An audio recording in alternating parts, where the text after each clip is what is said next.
terrible time against the bat. You already have your damage. You have team fight thanks to the Undying. Now you have the superior initiation and. Can I just ask you just a quick question while the lanes start to settle themselves down? What do you think of this observer wall that gets planted down near that bottom outpost from the Radiant side? Like, what's the intention behind Puppy to actually throw something like that? This is just to get vision from. He's expecting Axe and Phineas to cut, because he's probably also expecting that if they lane, he's gonna be happy as an Undying. But if they start cutting, it's nice for him to have some extra vision of what's going on, of the Phoenix on a high ground, protecting the Axe, or whatever it may be. So it's just nice to have a ward when you're going to play against a cutting offlaner. Ah, wonderful. I was always wondering about that, because you see these very, very defensive wards, but can't always explain it. My God, Puppy's got so much damage. Won't dive under the tower against the Phoenix. Stick charges kept him alive just long enough, but 16 stolen strength against that Phoenix does not feel good. Yeah, it doesn't. I mean, this is it's going to be a hard lane for them for sure. Dire's courier has been killed. Normally, I think. Yeah, go ahead. Mickey's courier just got sniped out. Kind of ran the wrong place, and now another one. Insania has to body block Yapsaw, so he can't get in range to take out Insania's courier as well. Yep, just trying to make sure he can't pull, but he does get the pull off anyways. Yeah, so we'll contest as much as he possibly can.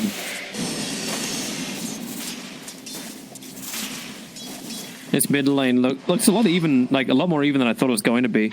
Like their Sal's being burnt by Nisha, for sure. But 10-1 CS versus 9-3. Koifa's going to get ahead with the creep wave under the tower, but it's still better than I thought it was going to be for the Void Spirit. So what happens when, let's say you start linking, I still see it now, and you dissimulate, it doesn't remove it right away, does it? The link stays, or? Actually, yeah, it holds for a second. Top lane, die. Well, this may be first blood. Maledict's pop should be enough to kill him off, and he knows it too. Trying to make his way towards the neutrals, but they won't get the last hit. Mekay feeling a lot of pressure. He had six sticky napalm charges on him. So it was worth the attempt, at least, from Batrider.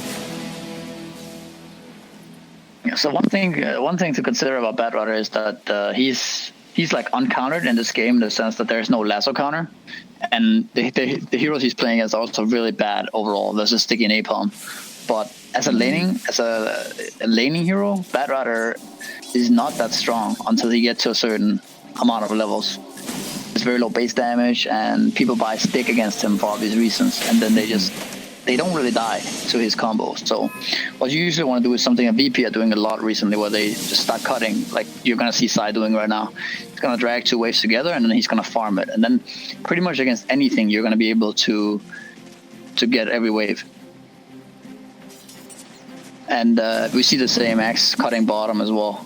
Yeah, with the double waves and Phoenix behind him. But that's when that observe what we talked about at the start begins, and Poppy knows what he has to play against. To answer your question, I was actually watching it. What happens with the Dissimulate versus the Razor? It doesn't instantly snap. In fact, he has to break the range distance for it to work. And Koifa, because the distance wasn't far enough away, when Nisha did do the Dissimulate, he came back out in the middle of the static link, so it was still going strong. Yeah, so the lane is definitely going to start looking really rough for Nisha right now. Radiant's middle tower That's Dissimulate feeling the pressure from the plasma field of Koifa. And Yapso's just strolling through under the cover of an Invis rune. Looks like he wants to do something about bottom lane. Tiger able to jump himself away. Puppy, I think he wants to stick around with it. It's a level. No, on JRX, it's kind of a long time ago, but so far he hasn't really been able to do that much. And it's not really their comfort zone, I think. It's kind of I mean, who knows, right, what they've been practicing and stuff, but I just haven't seen it before. What's the advantage of actually having Oracle played in the 4 as opposed to just putting him in the 5? We know Puppy can play it, and we know the Absol. It's not that hard to play the Undying. No, I think the main advantage here is that they saw an amazing Undying pick into Phoenix X, and they just went with that.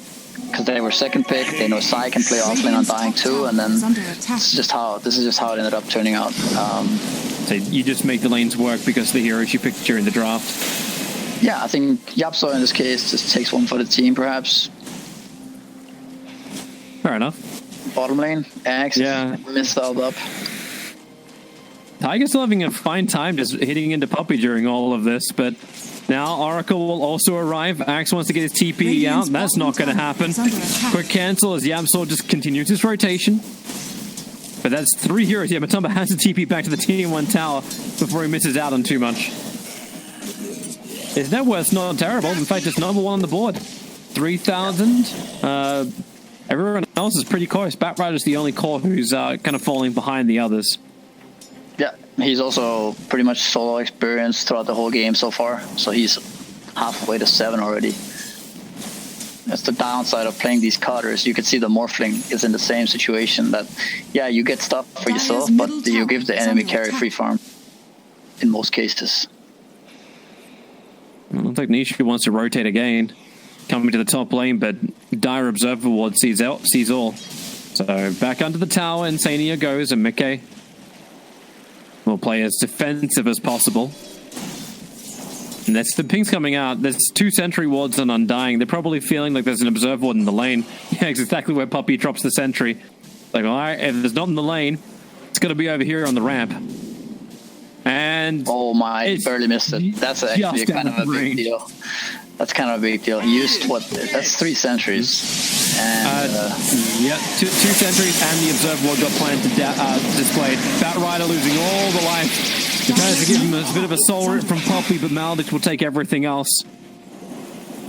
There's kind of a lot to talk about here, because like when you see Void Spirit against Razor mid, you're gonna assume that Void Spirit is gonna make a play onto your safe lane. So they place this ward, and Puppey knows that, so he buys sentries to remove that ward, and then he just barely misses it like this. So all the rotation is just seen from Liquid. And instead the Razor ends up making the kill rotation. And too good for Liquid right now. You asked before, like, if they got a good laning phase. That's not a great wave. However, from Mickey missing the target on Puppey. But paralyzing cask, and Insania will be there to make sure the Puppey does go down. This feels like a really good starting of the laning phase. Already, he's level 5. Witch Doctor has a good game too. So all of Liquid's heroes are feeling good.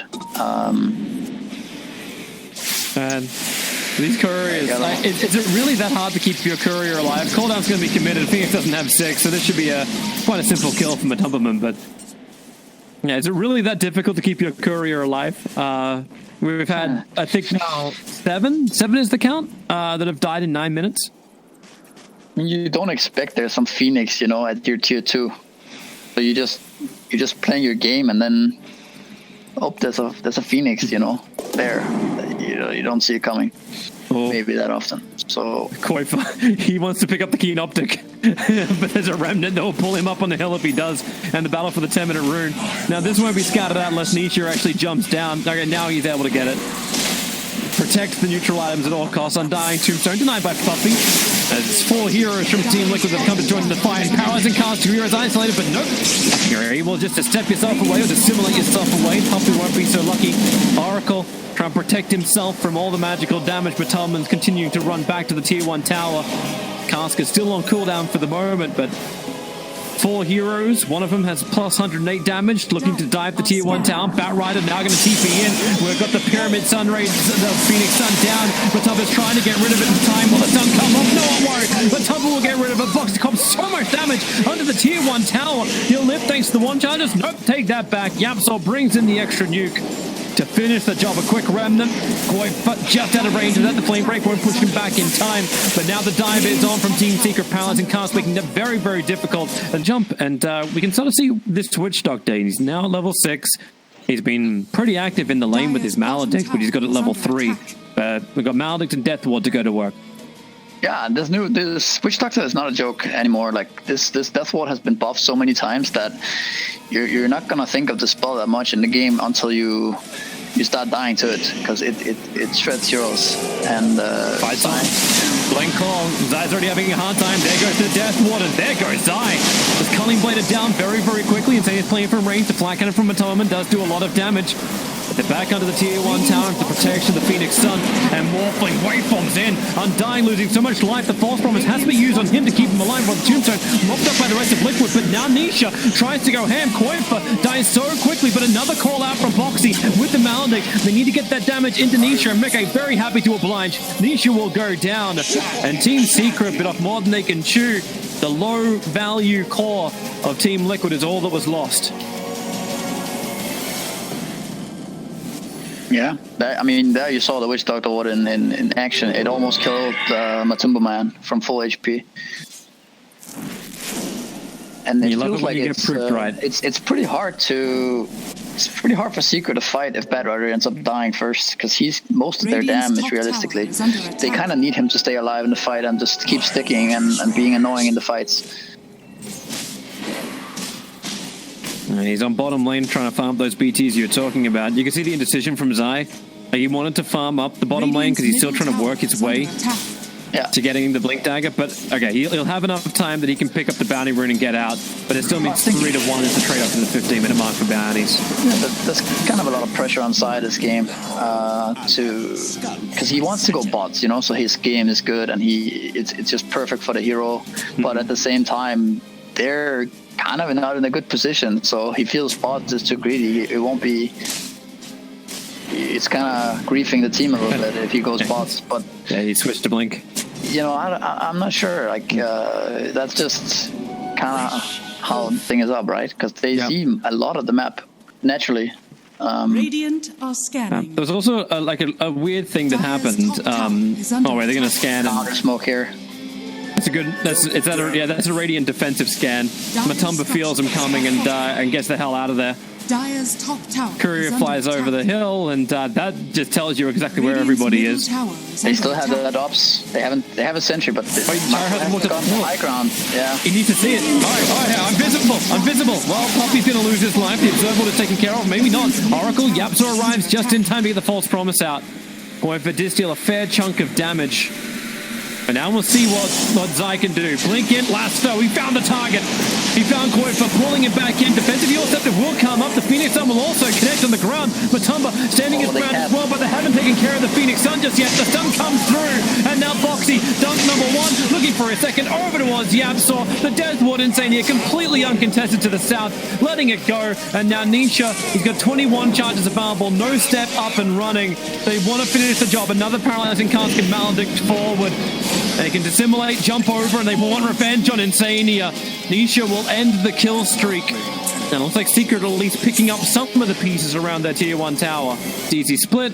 Bounty room will be the same. With dire obs and sentries, Boxy jumping forward to grab the DD rune, just making sure that Nisha doesn't have that power. Instantly dispelled by the Heal Scepter, and Zai's coming over. Axe locked down by the clumsy net, doesn't get the perfect call over on Nisha, but gives him enough armor that he can't TP out. Yapzor has the disable. A lot of spin damage at least. Yeah. Radiant's Axe has been killed. Oh, Culling plays down the courier. That didn't get to survive. A little unfair that can happen.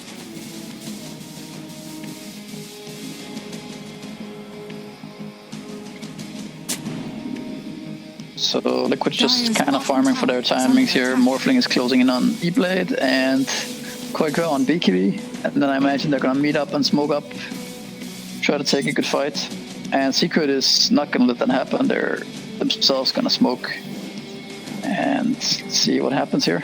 Raises the closest one, but they find Phoenix instead. Flying versus flying. Koifa wants to come over, but nope. Phoenix is already down. Buyback's available. Paralyzing cast can be pretty damn good. Bounce between the heroes with a full death wall timing once again. And Maledict on Puppy. Undying. Oh, they got a lot of extra heal arriving in from the Oracle, but now he's dead and gone. Koifa, can they get the extra damage into Matumba? Did the False Promise? No, it didn't do enough damage. Not inside of all of that, but it won't stop Mickey from rampaging forward for a double kill. They have to get rid of this Tombstone. So difficult to play against the Undead, and Bat Rider, well, he'll be the next target. Call him up, breaking him down. And Team Liquid repel Team Secret. And once again, the only person to die is going to be that Razor. It's still a 0-3 Razor. It's been a sad time when it comes for Koifa, but he's not the superstar of this game. It really feels like Mickey is stepping into his own. Yeah, I mean, that's kind of also his role this game, is to just kind of link the gyro and... Oh, what a call! Foxy! He got 2 of them in together, no way out. And both laced with Maledicts. Nikke didn't even have his E-Blade fly out to him just yet, but Secret were thinking about the defense, but they definitely think again now. Because of that wall down there, spotting they're moving into the trees. Because they, in Secret's mind, they're fucking, you know, they're not in vision there. So Radiant structures are it's kind of coming together nicely for them here in this game. There's the DD top right now, but I don't think they see it. Nisha is gonna go and grab it. Yeah, the Dire Ops actually doesn't see thanks to the tree that's up. Dire's bottom Niche would just tower try is and under push attack. out the lanes, buy some space, because now it's Team Liquid. Like, they've kind of been in control for most of this game from around the 3-4 minute mark. They've had the gold, they've had the experience. They're going to try and keep it this way. Alicia just wants to fight. Counter target, and it's INSaNiA. 386 gold for the death of... Should have at this point? Kind of, but I think they're not that far ahead that they can just... The Observer will die. The blink call, Boxy catches him out. The Observer was there from the Dire side before. Promise to let Batrider stand up his ground. Wish Doctor has been brought down, and now it's Boxy who gets lassoed and controlled. Team Liquid not having the fight they wanted when Razor gets picked up. His BKB, and that's the 10-second duration one being used defensively to get back behind the tower. Secret taking out the initiators and what's been quite a heavy chunk of the damage, but not the morph. And off to Rochelle we go. Dire's middle tower is under attack. these wards turned out to be finally, you know, giving them that good fight. They kind of saw all of Liquid's heroes and could just, kind of take that fight as what they wanted. And I also feel like Liquid might have been a bit overexcited there. I think they should just wait, you know, and wait for that Witch Doctor who has the smokes and smoke up as 5, and then get that good axe jump where they're in control and that they can follow up on properly. Yeah. Instead, now Secret are actually... Roshan, they feel good now. JR Aegis, this Void Spirit is suddenly really farmed. He has Death and almost Axe and Yields, so... Yeah, this does feel good for Team Secret. Now it's like... maybe you could have some effective network start to arrive like Tiger. He's trying to go for the Shiva's Guard, and it's taking a long time to get there. 2k gold in the bank, plus a 650 recipe sitting in your stash. Alright, Zai's going to leave. It looks like they don't want to have a crack. But new items start to arrive. The Mindbreaker for the Void Spirit. So here comes that smoke. Jungle items, Axe, that's a call position, but look how quickly Secret split. You'll up you go. That one came out from Nisha. Doesn't look good to get the initiation off quite right, but Nisha. Ouch. Yeah, that hurts. What the hell just hit him for that much, that fast? You can see it even there. They see them running in, and they have a ward on them, and they get the use off an axe, but it's like... fast, but that's going to be such a hard decision as well for Yabsa if he doesn't feel as experienced on this hero, knowing, like, who do I need to protect and who do I need to be in range of when this fight begins with so much jump from Liquid. I mean, he can save from an axe call, right? It's hard for him to save from a E-Blade morph that just comes out of fog and just kills the guy. Yeah. But this Phoenix is going to be a big problem for them. He has Shivas finished now. He's gonna get 18 this game, no doubt. And looks like he's going Refresher. I don't know if Axe kind of got nerfed, I guess, but it's still really good to save an ally if the enemy can't kill your Axe. So Radiant's bottom I think maybe tower Axe is would be under better attack. than Refresher, but it doesn't really matter. The biggest point is that he's dead now, actually. Lassoed mid Icarus dive and dead for now. 78 seconds without buyback available because he bought the Shiva's Guard. Radiant's bottom tower is under attack. Nikke is adding a lot of pressure on bottom lane that's going to make Team Secret look behind themselves. Even with the Aegis, the Immortal on the Gyro. Radiant's bottom tower has fallen. But even they lose this Phoenix, they still get a tier 2. And I don't think they're going to lose that much more. They're going to lose tier 2 top, but maybe that would have happened either way. And they're going to get multiple bounty runs here, so not the worst for them. Right, Boxy, blink TP away. Zai moves quickly. Your Scepter is going to cancel that, and they can just leave him there if they want to. He can't TP away. Kill him and move on. Team Secret don't like to dwell. My waters rise. That fast-moving Batrider on the back of a Haster, and he wouldn't have got there in time. Also, Orb of Destruction now dropped. Not a big item, so the Titan Slither was also able to arrive. No one's actually holding on to that just yet. Looks like Matumba... Actually, yeah, Matumba just had it switched in now. Dire's middle tower is under attack. He had lifesteal before, but he's still got the casual Morbid Mask. Been changing his item build up for a while. He was going to finish the Satanic, then he finished the Mjolnir. Now he's going to buy an Aghanim Scepter. Dire's middle tower has fallen. Definitely slowing Liquid's game down a bit. He's so big. Is Mickey still strong enough? Like, I suppose, does this turn into like a Matumba versus Mickey kind of team fight? Like, one of these guys must stand the whole time?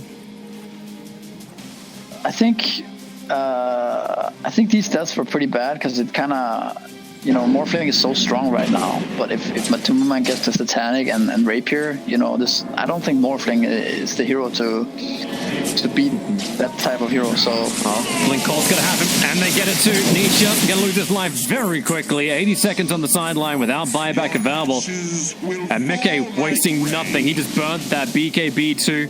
They don't have flying vision, so TP out from Puppy was successful. Yeah. They got the kill they're looking for. Nice smoke there. But now I feel like Liquid just needs to continue to go as 5, and it's gonna be very hard for Secret to play. They're gonna obviously keep ratting and like keep pushing out waves, but if you stay in a certain vicinity of each other, Liquid should be good. Now they're gonna go high ground here, I guess. Yeah, Liquid's coming up. Zai's trying to show like an illusion on top lane, so maybe they feel like they have to defend, but a smoke from Team Secret. They still have no buyback of the Void Spirit. But Tumble will be the front line of Foxy, able to connect over on the call. And now maybe Batrider. He gets the lasso over on Mickey. Matumba can get the BKB call down and fly cannon damage out, but no! He's dead! No buyback available. Team Secret are all pushing up the daisies. The only buyback that is available is on the Batrider, but they can just go GG now. There's nothing left for Team Secret to do. Liquid can end this and 2-1 the series. Wow. Yeah, I mean, Liquid's team fight is just that superior, right? They don't know. They don't know that they look to go for the tier 4 towers. Voice Spirit's up, and they're going to give it respect. Up egg. So, Tiger, come on, man. Flip it the right way. There it is. It's hard-boiled. Nisha's retreating. He managed to find a haste rune, at least, and steal that. Roshan, look for his spawn time. He may respawn in 25 seconds, and that may be the next point of contest for Team Secret to get themselves back in this game. But as you said, a full 5-on-5 fight against Liquid is not what you're looking for. Well, they smoke up anyway. Liquid is sitting behind their cores. A blink forward, the lasso. It's over on Boxy. Tombstone got to drop absolutely everything. You've got to try and kill off this axe. Yapsor trying to stand on the line to get a never-ending silence on the axe. And maybe now you have enough damage for the Phoenix Sunray. It's going down, but have they got enough damage? They're still undone. But Tunnelman, he's going to get rid of it. So Phoenix is down, but Axe has fought back into this fight. Gyrocopter so low on damage, and 214 of his stolen. Now the cast, all the bounces are there. And this may just be well played. There's no buybacks on Team Secret. Liquid will go down the mid lane. It will still take them a little longer to get there. They have a creep wave with them, but they have to bang through that mid-tier 2 tower. But once they realize there's no more Secret to defend, they may just go for the whole tier 4. Yeah, and that's exactly what happened. Go for it. Wow. GG. GG, yeah. They killed the egg.